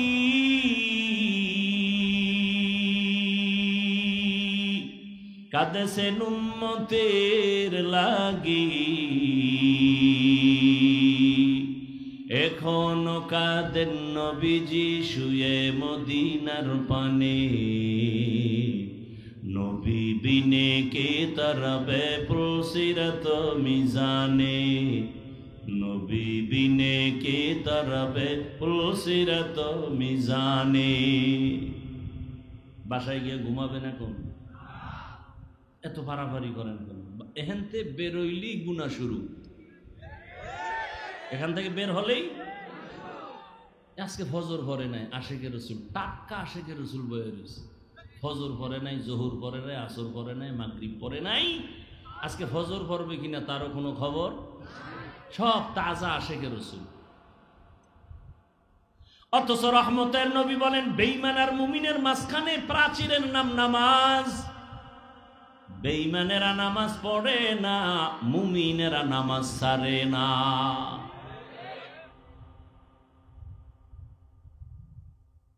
একটু শুনে যান, মানুষ কাকে বলে? মানুষ হতে পারি নাই। বক্তা হওয়া সহজ, মানুষ হওয়া বড় কঠিন। আবু জাহাল নবীরে চিনে জানে, খানা খায় দেখে, কালেমা পড়ে না কেন? মানুষ হতে পারে নাই। মানুষ হওয়া বড় কঠিন। এত বয়ান আর বয়ান, দাওয়াত তাবলীগের বয়ান, পীর মাশায়েখের বয়ান, আমগো বক্তাদের বয়ান, এরপরেও কেন মসজিদে মুসল্লি নাই? আসল কাজ হলো মানুষ নেই। সব একটাই মেহনত। মানুষ যেদিন হবে, মাওলানা হওয়া লাগবে না, মুফতি হওয়া লাগবে না। মানুষ যদি হতে পারো, বিনা হিসাবে জান্নাত। রহমতের নবী দাওয়াত দিতেছেন, এক আল্লাহর ইবাদত করো। কিছুদিন পর নবী আবার দাওয়াত দিতে যায়, আর কয় তোমরা রহমানের ইবাদত করো। মক্কার বেঈমানেরা কয় আব্দুল্লাহর ছেলে মুহাম্মদ, এতদিন বললি আল্লাহর ইবাদত করবো, এখন আবার রহমানের কথা বলো কেন? তোর আল্লাহ দুইজন নি? না না না, দুইজন না। কয়জন? একজন। তো জবাব দে, মানির রহমান, রহমান আবার কে? নবী বলেন অপেক্ষা কর, আমার আল্লাহ রহমান কে? জবাব দিয়া আল্লাহ বলে নবী ওদের জানায় দেন আমি রহমানকে। আর রহমান আল্লামাল কুরআন। রহমান হলেন তিনি, কোরআন শিক্ষা দিলেন যিনি, খালাকাল ইনসান, মানুষ সৃষ্টি করলেন যিনি। এইবার মূল কথা খেয়াল করেন। আল্লাহ বলেন রহমান হলেন তিনি, কোরআন শিখাইলেন যিনি, মানুষ বানাইলেন যিনি, তিনি হলেন রহমান। খেয়াল করছেন? কি খেয়াল করছেন? আল্লাহ আগে কোরআন শিখাইছেন, তারপরে মানুষ বানাইছেন। বাস্তবে দেখি পুরা উল্টা। আমাদের সৃষ্টি আগে, শিক্ষা হলো পরে। দুনিয়াতে আসছি, বড় হয়েছি, তারপরে আলিফ বাতা কোরআন শিখছি। আল্লাহ কয় না না না, আমি আগে কোরআন শিখাইছি, তারপরে মানুষ সৃষ্টি করেছি। আর রহমান আল্লামাল কুরআন খালাকাল ইনসান। আল্লাহ মানুষ আগে সৃষ্টি করেন নাই, আগে কোরআন শিখাইছেন, এরপরে মানুষ সৃষ্টি করেছেন। আল্লাহ যতই বলেন, আমরা বাস্তবে তো দেখি যেটা চোখের সামনে। আমরা আগে কোরআন শিখি নাই, আমরা আগে জন্ম নিয়ে বড় হয়ে তারপরে কোরআন শিখছি।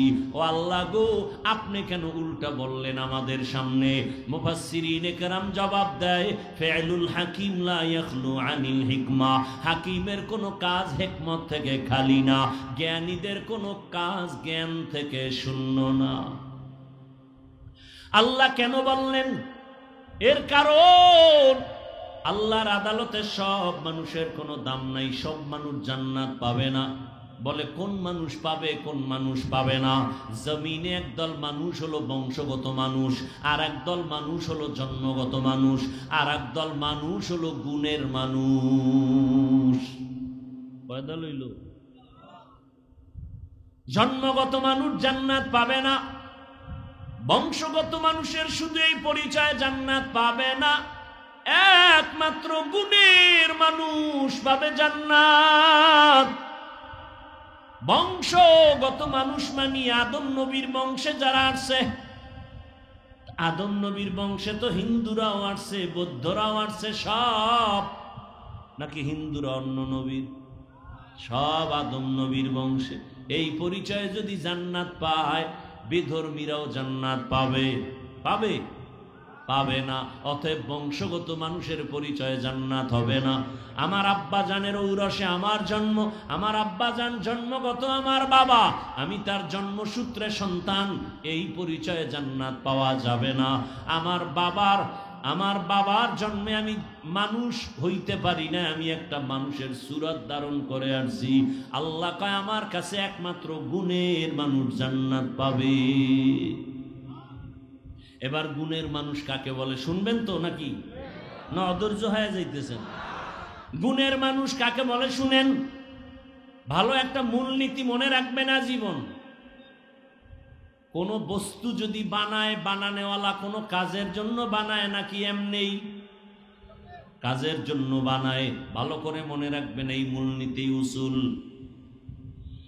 কোন বস্তু বানানেওয়ালা যেই কাজের জন্য বানাবে, ওই কাজ হলো ওই বস্তুটার গুণ, ওই কাজ। যেমন আমার সামনে মাউথ আছে, কথা বলি, মেশিনে আমার কথা টান দিয়া হর্ন থেকে কথাগুলো ইউনিটের মাধ্যমে বের করতেছে। এক কথায় এই মাউথ, এই মেশিন, এই মাইক বানাইলো কেন? বলে আওয়াজ দেওয়ার জন্য।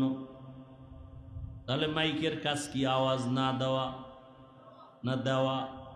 তাহলে এই বস্তুটা বানাইছে আওয়াজ দেওয়ার জন্য, এই মাইকের গুণ হলো আওয়াজ দেওয়া। বাতিওয়ালা বাতি বানানো কেন বানাইলো? অন্ধকার করার জন্য। কি কাজ? আলো দেওয়ার জন্য। তো বাতির গুণ কি? আলো দেওয়া। ঘড়িওয়ালা ঘড়ি বানাইছে টাইম দেওয়ার জন্য, ঘড়ির গুণ টাইম দেওয়া। পাখাওয়ালা পাখা বানাইছে বাতাস দেওয়ার জন্য, পাখার গুণ বাতাস দেয়া। মাইকের গুণ আওয়াজ দেওয়া, বাতির গুণ আলো দেওয়া, পাখার গুণ বাতাস দেয়া। যদি মাইক আওয়াজ না দেয়, সবাই বলবে এটাকে ফেলে দাও। কেন? বলে এটা গুণের মাইক না। বাতির গুণ আলো দেওয়া। বাতি যদি আলো না দেয়, বলবে ভেঙে ফেল, এটা গুণের বাতি না। পাখা যদি বাতাস না দেয়, বলে ফেলে দাও, এটা গুণের পাখা না। এতটুকু কথা বুঝছেননি? যেই বস্তু যেই কাজের জন্য বানানো হয়, ওই কাজ হলো বস্তুটার গুণ। ভালো করে বুঝো। মাইকের গুণ আওয়াজ দেওয়া, বাতির গুণ আলো দেওয়া, পাখার গুণ বাতাস দেয়া। এবার আপনারা একটু বলবেন জানা থাকলে, আমাদের মতো মানুষ আল্লাহ কোন কাজের জন্য বানাইছেন? বিড়ি টানার জন্য। ওয়ামা খালাকতুল জিন্না ওয়াল ইনসা ইল্লা লিয়াবুদুন। মা খালাকতুল জিন্না ওয়াল ইনসি বাখা জুজ ইবাদাত নিস্তে মাকসুদ আজ্জাহা। মানুষের কাজ হলো ইবাদত। মানুষের কাজ কি? তাহলে মানুষের গুণ কি? গেছে এক কথা। একটু একটা শব্দ ঘুরে গেছি, মনে হয় আসমান মাথায় ঘুরে গেছে। মানুষের কাজ ইবাদত। তা যেই বস্তু যেই কাজের জন্য বানায়, ওই কাজ ওই বস্তুটার গুণ। আমাদের বানাইছেন ইবাদতের কাজের জন্য, আমাদের ইবাদত করাটাই গুণ। ইবাদত করলে আমি গুণের মানুষ। মাইক আওয়াজ দিলে গুণের মাইক, বাতি ঠিকমতো আলো দিলে গুণের বাতি, পাখা যদি ঠিকমতো বাতাস দেয় গুণের পাখা, মানুষ যদি ঠিকমতো ইবাদত করে গুণের মানুষ। মাইক যদি আওয়াজ না দেয়, গুণের মাইক না লাথি মেরে ফালায়া দে। মানুষ তোর গুণ হলো ইবাদত। ইবাদত না নিয়ে যদি আজরাইলের হাতে ধরা পড়ে যাও, আল্লাহ বলবে কে লাথি মেরে জাহান্নামে ফালায়া দে। এটা গুণের মানুষ না। যার ইবাদত নাই। ও মানুষ সুরতে আবু জাহিল্লা মানুষ, ওর নাম শুনলে কেন বলে ওর উপরে গজব। ফেরাউন্না মানুষ, ওরে কেন মানুষ বদদোয়া করে, লানাতুল্লাহ আলাই। নমরুদ একটা মানুষ, ও কেন মানুষের অভিশপ্ত, ওর উপরে মানুষের অভিশাপ কেন? বলে মানুষ গুণের মানুষ, গুণের মানুষ না। আল্লাহ বলবে গুণের মাইক যেমন মানুষ ফেলে দেয়, এটা গুণের মাইক না। কিয়ামতের ময়দানে আল্লাহ বলবে যারা গুণের মানুষ না ওদের ধর, ওদের জাহান্নামের শিকল লাগায় লাইনে দাঁড় করা। আমি ওদের বাম হাতে আমলনামা দিব। বাম হাতে যাদের আমলনামা দিবে, বেনামাজি গুনাহগার যাদের ইবাদতের গুণ নাই, আল্লাহ বলবে ওদের আমলনামা বাম হাতে দেওয়া মানে নিশ্চিত জাহান্নামে যাবে। আল্লাহ বলবে ডাইরেক্ট হাতে দেওয়া হবে না, এই নাফরমান বেঈমানের বুকের মাঝে ছিদ্র করে ফেল। ছিদ্র করিয়া বুকের থেকে বাম হাতটা ঢুকাইয়া পিঠের থেকে হাত বের কর, টান মেরে। ফেরেশতারা সাথে সাথে বুকের ছিদ্র দিয়া বাম হাত ঢুকায় পিছনে নিবে। আল্লাহ বাম হাতে পেছনে আমলনামা দিবেন। আর নাফরমানকে বলবে এই বেঈমান, ইকরা কিতাবাকা কাফা বিনাফসিকাল ইয়াউমা আলাইকা হাসিবা। পড়, জীবনে কোথায় কি অন্যায় করছো সব দেখা, আমলনামায় হিসাব রেডি কর। ফেরেশতারা বলবে আল্লাহ মাথা এদিকে, হাত পেছনে, চোখ দুইটা সামনে, হাত পেছনে, আমলনামা পেছনে। পড়বে কেমনে? ও তো দেখে না। আল্লাহ আবার রাগ করবেন আর বলবে এই নাফরমান বেনামাজি বেপরদাওয়ালা বেঈমানের ঘাটটা ধইরা মোচড় দিয়া পেছনে ঘুরাইয়া দে। ফেরেশতারা বলা মাত্র 1 সেকেন্ড দেরি না, আল্লাহর অর্ডার পাওয়া মাত্র ঘাটটা ধরে মোচড় দিয়া পেছনে ফিরাবে। ও যুবক বাবারা, তোমার বিবেক যদি বলে আল্লাহর কোরআন সত্য, আমার এই কথাও কোরআনের বয়ান সত্য। ইয়া আইয়ুহাল্লাযীনা আমানু কু আনফুসাকুম ওয়া আহলিকুম নারা আকুদুহান নাস ওয়াল হিজারা আলাইহা মালাইকাতুন গিলাযুন শিদাদুল লা ইয়াসুনাল্লাহা মা আমারাহুম ওয়া ইয়াফআলুনা মা ইউমারুন।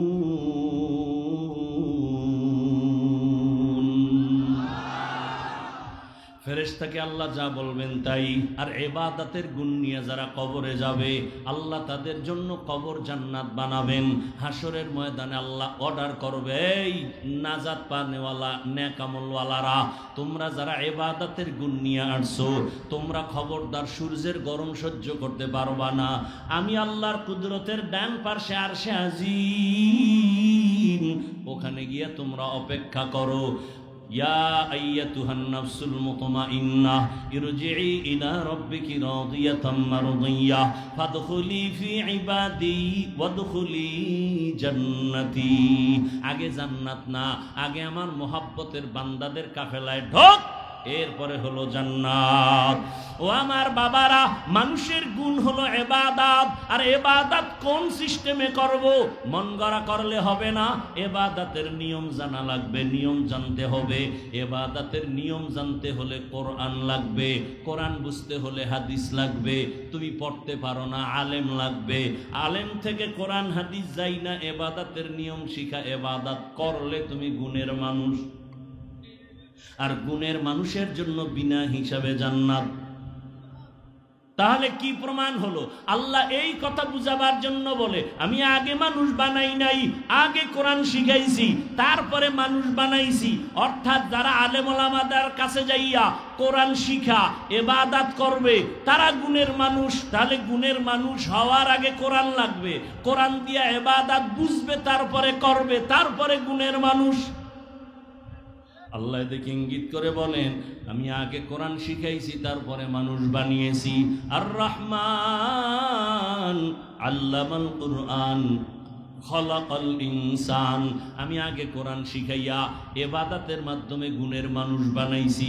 অতএব যারা উলামায়ে কেরামের কাছে যাইয়া কোরআন হাদিসের মাধ্যমে যারা ইবাদত করবা, আলেম ওলামাদের পরামর্শ নিয়া যারা মানুষ ইবাদত করে গুণের মানুষ হইবা, তাদের জন্য আমি আল্লাহ জান্নাত বানায় রাখছি। এজন্যই বলছি বাবা, আমি হাফিজুর রহমান তো মানুষই না। বাদ দাও, আমরা যাদের থেকে লেখাপড়া শিখছি তারা আরো কত আল্লাহওয়ালা, তারা যাদের থেকে এলেম আনছেন তারা আরো আল্লাহওয়ালা। এক পর্যায়ে সাহাবায়ে কেরাম তো আরো বড় দামি। কেমন দামি? 10 জন সাহাবার নামে আল্লাহ জান্নাতে টিকিট দিয়েছেন, ঠিক নি? দুনিয়াতে টিকিট পাইছেন। জানা থাকলে বলেন, প্রথম 10 জনের মধ্যে প্রথম তার নাম কি বলেন? দ্বিতীয় জনের নাম কি? এইভাবে কতজন? তাদের ইতিহাসটা একটু খেয়াল করেন না। ও আমার পর্দার আড়ালের মা বোনেরা, ও আমার যুবক বাবারা, বৃদ্ধ বাবাজি, একটু ভালো করে শুনে নেন। সাহাবায়ে কেরামদের আমল কত সুন্দর, এলেম কত সুন্দর, তাকওয়া কত সুন্দর, জিকির কত সুন্দর, নামাজ কত সুন্দর, কত সুন্দর তাদের আমল, কত সুন্দর তাদের তাকওয়া, কত সুন্দর তাদের আকীদা, কত সুন্দর তাদের ঈমান। এরপরও আল্লাহ কত খুশি হইয়া দুনিয়াতে জান্নাতের ঘোষণা দিলেন। এরপরও তাদের ইতিহাস দেখেন। রহমতের নবী নিজে বলেন, আমি এশার নামাজ পড়ে মসজিদে নববীর পাশে আমার হুজরা আয়েশার ঘর, আমি রাতের বেলা এশা পড়ে ঘুম, হঠাৎ করে কানের মধ্যে শুনি কান্নার আওয়াজ। কে এই রাতে কান্না করে? আমার কান সজাগ হয়ে গেছে। আমি ঘুম থেকে উঠলাম, ওইটা বাহির হলাম। বাহির হইয়া মসজিদের দরজার কিনারায় গিয়ে দেখি ভেতরে একটা লোক নামাজে দাঁড়ায় কান্না করে গভীর রাতে। আমি ভালো করে নজর করে দেখলাম এই গভীর রাতে নামাজে কে কান্না করে। ভালো করে তাকায় দেখলাম সাধারণ কেউ না, আমার কলিজার সাহাবী, আমার জান্নাতের আল্লাহর ঘোষণা প্রাপ্ত সাহাবী। জান্নাতি সাহাবীদের 10 জনের ভেতরে প্রথম সিরিয়ালে যিনি, তিনি নামাজে দাঁড়ায় দাঁড়ায় হাউ মাউ করে কান্না করেন। কে? আবু বকর সিদ্দিক রাদিয়াল্লাহু আনহু। নবী বলেন, আমি অপেক্ষমান। আবু বকর নামাজ শেষ করে পিছনে তাকাইয়া দেখে রহমতের নবী দাঁড়ানো। আবু বকর আশ্চর্য হয়ে বলেন, ইয়া রাসূলুল্লাহ, আমি গোপনে আমার মাওলার সাথে আমি কথা বলতেছি, আপনি কেমনে আবার এখানে হাজির হলেন? আবু বকর, তুমি জানো না তোমার কান্নার আওয়াজে আমার ঘুম ভেঙ্গে গেছে, তুমি নামাজে দাঁড়ায় কান্না করছো কেন? আবু বকর বলেন, ইয়া রাসূলুল্লাহ, আল্লাহর আদালতে কেমনে যে দাঁড়াবো, হাসরের ময়দানে কিভাবে দাঁড়ায় জবাব দিব। বলে, এত ভয় কেন? বলে, আল্লাহর আদালতের ভয় বড় পাইতেছি। বলে, জান্নাতের টিকিট আপনার হাতে রেডি, এরপরও কেন ভয়? বলেন, ইয়া রাসূলুল্লাহ, আপনিই তো বয়ান করেছেন হাসরের ময়দান যেদিন কায়েম হবে, এই জমিন হবে কিয়ামতের মাঠ, আরাফার ময়দান সৌদি আরব হবে আল্লাহর এই স্টেজ, অথবা অনেকে বলছে সিরিয়ার জমিন। আল্লাহ যখন কিয়ামতের কায়েমের ঘোষণা দিবেন, সূর্যটা নিচে চলে আসবে, জমিন সব সমতল, মানুষগুলো ইসরাফিলের সিংহায় ল্যাংটা সব নারী পুরুষরা যার যার কবর থেকে দাঁড়াবে, দাঁড়ায় সব আল্লাহর আদালতে হাজির হয়ে যাবে। আল্লাহ বলবে, সূর্য নিচে নেমে আয়, তোর যত মুখ উপরে আছে নিচে কর, যত তাপ আছে ছেড়ে দে। সূর্যের তাপে এই মাটির জমিনটা তামা হয়ে যাবে।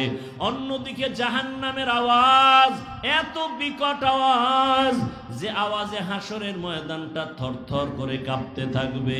আবু বকর বলেন, ইয়া রাসূলুল্লাহ, আপনিই বয়ান করেছেন এত ভয়ঙ্কর হবে হাসরের মাঠ।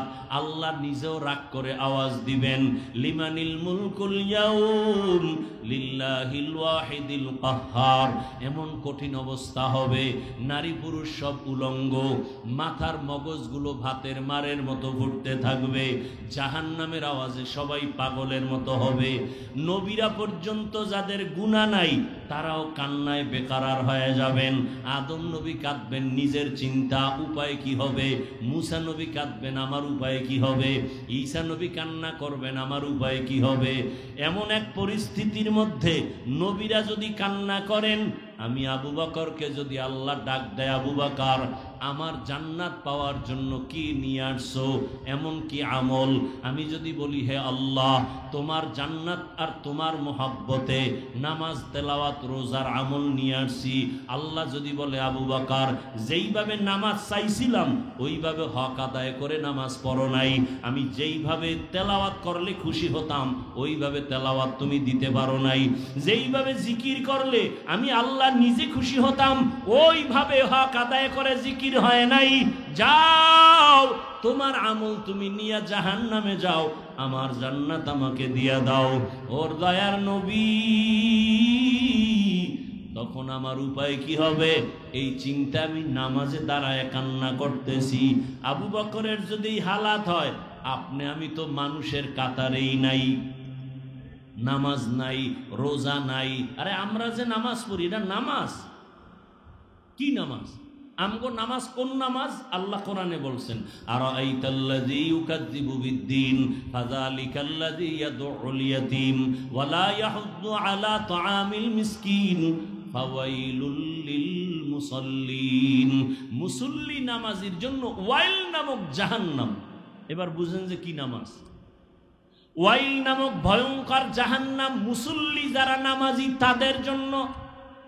আমরা তো সেই নামাজ পড়ি মিথ্যা বলি, নামাজ পড়ি ওয়াদা খেলাফ করি, নামাজ পড়ি পর্দা করি না, নামাজ পড়ি সুদ খাই, ঘুষ খাই, এই নামাজি আমরা। তাহলে আবু বকর যদি কান্না করেন, রসুল নিজে কান্না করেন, সাহাবায়ে কেরাম সবার কান্না, আপনার আমার কি পরিমাণ কান্না করা উচিত বলার সময় নাই। সাহাবাদের জীবনী আমাদের আদর্শ। এত কান্না নিজেরা করেছেন। একজন সাহাবী নবীজির একটা আদেশ একটু মানছে, ঠিক একটু দেরি, সাথে সাথে মানে নাই। নবীর মনে কষ্ট, কথা বন্ধ, সালাম বন্ধ। নবী মসজিদে আসে, সাহাবিও আসে, নবী তাকান না, কথাও বলেন না। সাহাবীর মাথা গরম হয়ে গেছে, আমি বোধহয় মইরা যাব, নবী যদি না তাকায়, সালাম না নেয়, আমার মতো পোড়া কপাল কেউ নাই। এতটা ভয়। ঘরের মধ্যে গিয়া বিবি রে কয়, বিবি আমার কপাল খারাপ, সব ঘুমায় গেছে। এইবার কয়, বিবি চলো একটা রশি হাতে নাও, মসজিদের মধ্যে চলো, নবীর মসজিদে নববী। মসজিদে নববীর মধ্যে আসিয়া বিবি আর সাহাবী আর কেউ নাই। মসজিদে ঢুকে একটা খুঁটির গোড়ায় বৈশা কয়, ও বিবি রশি দিয়ে আমার হাত পিছনে দিয়া খুঁটির সাথে ভালো করে বাঁধো, পিছনে বাঁধো, এমন বাঁধা বাঁধবা যে আমার এই রশির বান কাউকে খুলতে দেয়া হবে না। আমার রসুল আমার উপরে বেজার, আমার খানা খেয়ে লাভ নাই, বেঁচে থেকে আমার সার্থকতা নাই। বিবি তুমি আমাকে ভালো করে বেঁধে ঘরে যাও, আসবা না। আমি এখানে বসে আমার মাওলার কাছে এমন কাঁদাই যে কাঁদবো, যতদিন পর্যন্ত আল্লাহ আয়াত দিয়া নবীকে বলবেন না আমারে মাফ করছেন, ততক্ষণ কান্না বন্ধ করব না।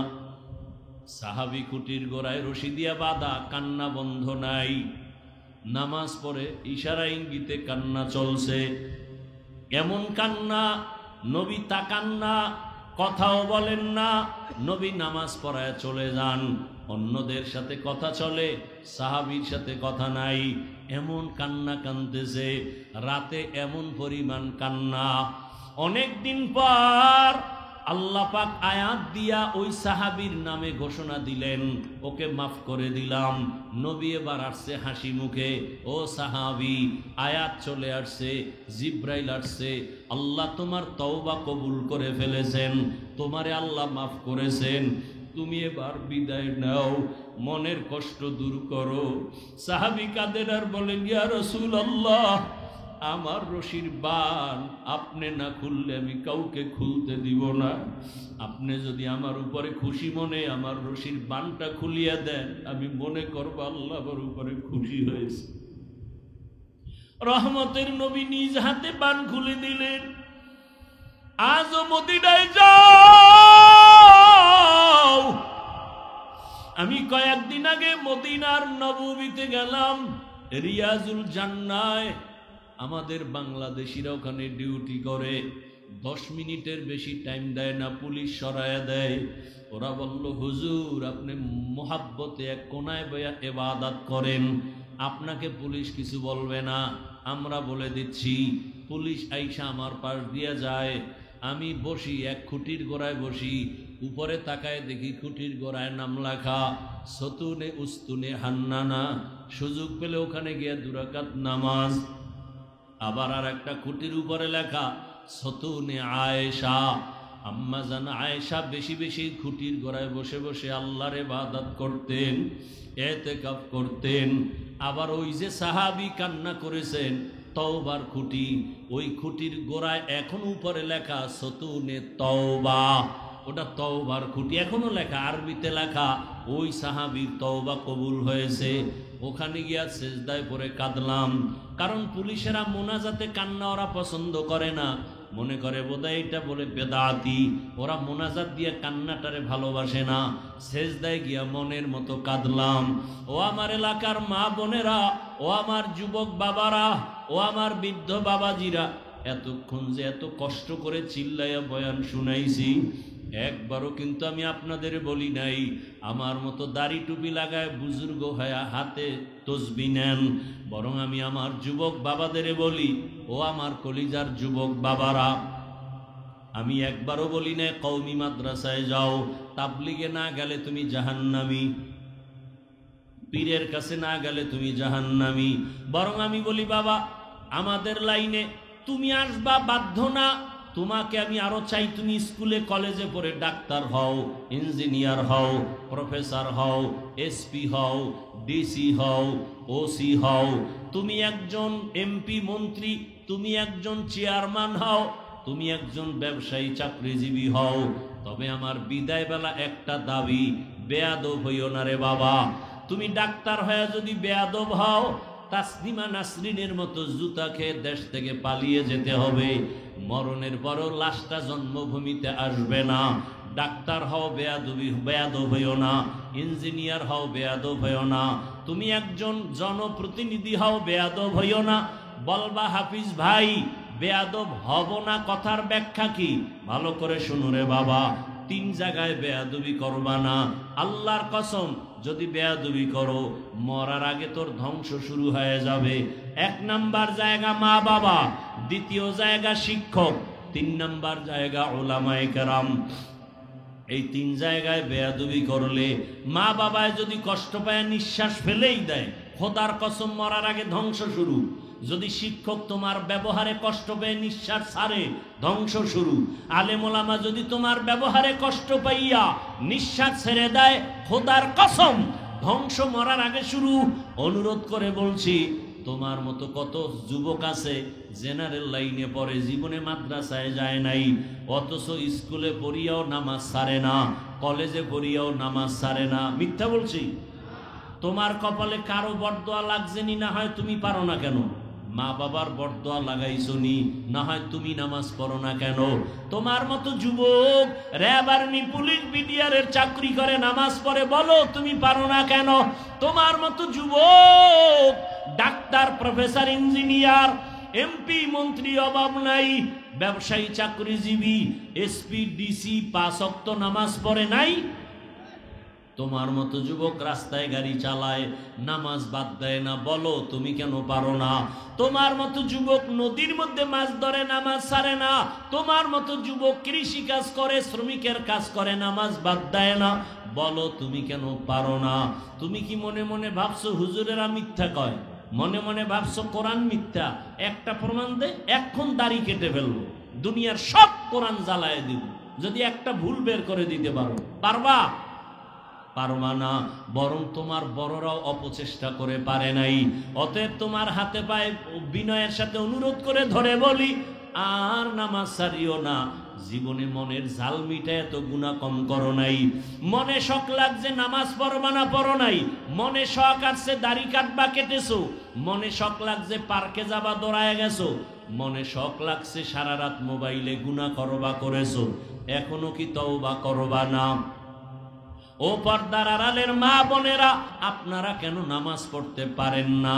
কয়দিন আর মার্কেটে ঘুরিয়া নিজের ইজ্জত নষ্ট করবেন? একটা সন্তানকে আদর্শ ডাক্তার বানায় যান, আদর্শ ইঞ্জিনিয়ার বানায় যান, আরে আদর্শ কোরআন পড়নেওয়ালা বানায় যান। আপনার সন্তান যদি আপনার আদর্শ পাইয়া সুন্দর ব্যবহার দেয়, কোরআন শিখতে পারে, ডাক্তার হইয়াও কোরআন তেলাওয়াত করবে, নামাজের সময় নামাজ আদায় করবে, আপনাদের জন্য দোয়া করবে, ওলামায়ে কেরামের সাথে সুন্দর আচরণ করে চলবে, এমন ডাক্তার হতে পারলে আপনার সন্তানও ধন্য, আপনার জীবনও ধন্য। এরে আম্মা জানেরা, কয়দিন আর দুনিয়ায় বাঁচবেন? এমন একটা দিন নেই গাড়ির নিচে, পানির নিচে যুবকের লাশ দেখা যায় না, ঘুমের বিছানায় লাশ। কোন দিন মরণ হবে জানা নাই, এখনো সময় আছে, তওবা করেন। মনেরে বুঝান রে মন, জীবনে কত স্বাধীনভাবে চলছি আর গুনাহ করেছি।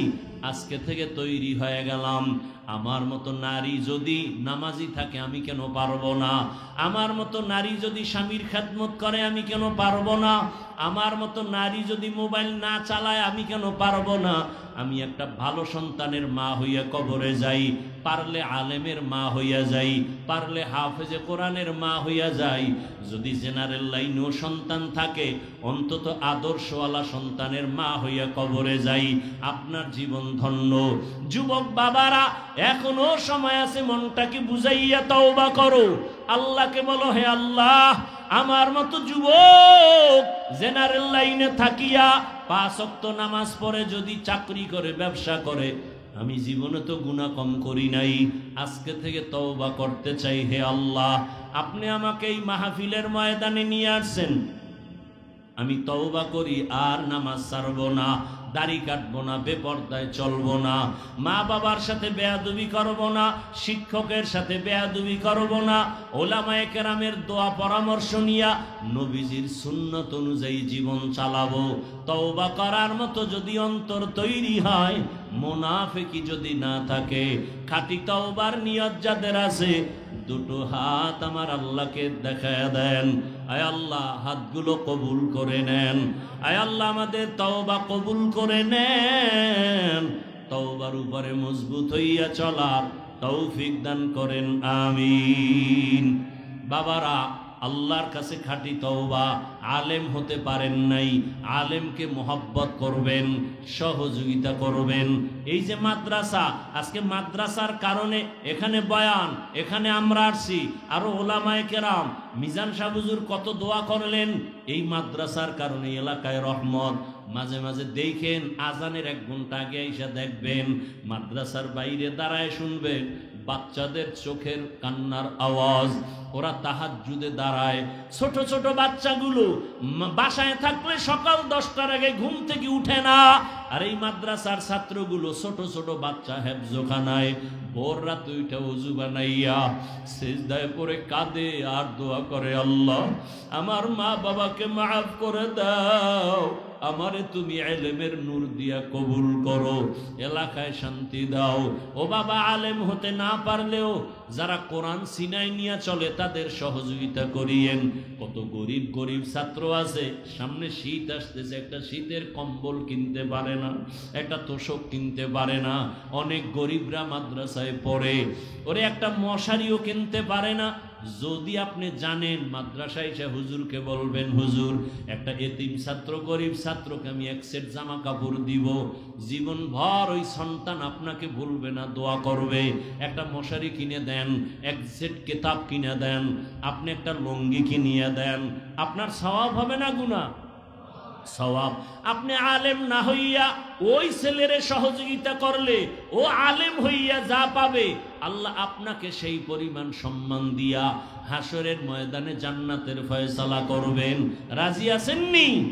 সব সময় যেখানে থাকেন মাদ্রাসার খেদমত করবেন, আলেম ওলামার সহযোগিতা করবেন, দোয়া নিবেন। কি নিবেন? দোয়া। আল্লাহ সবাইকে কবুল করেন। আপনাদের দোয়া করার দরকার আছে না? গুনা টুনা জাগো না, এগো দোয়াও লাগে না, দোয়া করবেন। আমিও আপনাদের কাছে দোয়া চাই। আমি দোয়া চাইতে পারি না? পারি না। আমি এক মাদ্রাসার খেদমত করি ঢাকা। আপনারা অনেক সময় দেখছেন অনলাইনে, 20 কোটি টাকার একটা জায়গা নিয়েছে। কত? 20 কোটি টাকার একটা জায়গা নিয়েছে। অনেক কষ্ট করে জীবনটাকে আপনাদের এই পর্যন্ত নিয়ে আসছে। অনেকে বলে হাফিজ ভাই এত সাহস করলেন কিভাবে? আমি বললাম, এক সাহস আমার আল্লাহর দয়া, আর এক সাহস আমার দেশ বিদেশে প্রবাসে আমার ভাই বোনদের দোয়া। অনেকে সহযোগিতা করে আল্লাহর জন্য, আমার জন্য না, আমি দিনের জন্য দোয়া চাই। এবং কেউ যদি মনে করেন সহযোগিতা করবেন, আমার দাবি আছে না নাই? এটাই তো ভালোবাসা, আমার জন্য না, মাদ্রাসার কোরআনের জন্য। ওই জায়গাটা এখনো পুরা টাকা দিতে পারিনি, অনেক টাকা বাকি। 6 মাস হয়েছে জায়গা বায়না দিছি মোটামুটি, তাও ঋণী, অনেক ঋণী। এমন একটা রাত নাই কান্না করি না। ছাত্ররা ভোর রাতে দোয়া করে। কেউ যদি মনে চায় যে কিছু দিবেন, আমার দাবি হলো যারা দিবেন আশা করেন, নগদ দিলে আমার হাতের থেকে একটা কার্ড নিয়ে যাবেন। এক জায়নামাজ পরিমাণ জায়গার মূল্য এখানে লেখা আছে 40,800 টাকা। 1 স্কোয়ার ফিট জায়গা 5,100 টাকা। যারা এতটুকু দিতে পারবেন না, অন্তত 1,500 টাকা দিয়ে হলো এখানে বিকাশ নাম্বার, অ্যাকাউন্ট নাম্বার আছে। যদি মনে চায় যে হ্যাঁ পরে দিব, একটা হ্যান্ডবিল নিয়ে যাবেন, লিফলেট নিয়ে যাবেন মোনাজাতের পরে। আর নগদ যদি বলেন না আমি 5,100 টাকা দিয়ে একটা কার্ড নিব, আমার হাত থেকে কার্ড নিয়ে যাবেন 5,100 টাকা দিয়ে মাদ্রাসার জন্য। কেউ যদি বলেন এত পারবো না, 1,500 দিব, আপনি এখানে কুপন আছে মোনাজাতের পর একটা কুপন 1,000 বা 500 টাকা দিয়ে নিয়ে যাবেন। দিনের স্বার্থে বলছি, রসুলের সুন্নত অনুযায়ী বলছি, দান চাওয়াও সুন্নত, দান করাও সুন্নত, রসুলের সুন্নত।